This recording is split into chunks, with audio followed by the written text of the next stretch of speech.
আমরা ভাড়া গাড়ি চালাই, গাড়ি জমা দিতে পারি না, আঙ্গ কিস্তি আছে, কিস্তি দিতে পারি না, সংসারও সমস্যা, সংসার চলে না।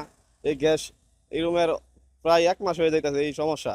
পুরা 30টা 40টা গ্যাস ঢুকে সিএনজির ভিতরে এক টিপ মারলে শেষ। আমাদের বিগত 15-20 দিনের উপরে আমরা গ্যাস ঠিক মতো পাই না। কারণ দেখা গেছে আমরা 20 টাকা 30 টাকার গ্যাস পাই, 20 টাকা 30 টাকার গ্যাস দিতে কোনো কিছু হয় না। আমাদের ড্রাইভারদের যে সমস্যা, এই সমস্যাটা সংরক্ষণের জন্য আমাদের দরকার। আমাদের সরকার এখন যেভাবে গ্যাস দিতেছে বা সরকারি তরফ থেকে যেভাবে আমরা গ্যাস পাইতেছি, এইভাবে তো চলে না। তো চলে না হিসেবে আমরা শুনতেছি যে এইভাবে নাকি যে লাইনের কাজ করে, ওই লাইনের কাজ কিভাবে করে, কতদিন লাগবে, সেই সুবাদে তো আমরা সঠিক সিদ্ধান্ত পাই না। তো সঠিক সিদ্ধান্ত যেভাবে পাই সেদিকে পরিত্যাগ করে সরকার আমাদেরকে গ্যাস দেখ।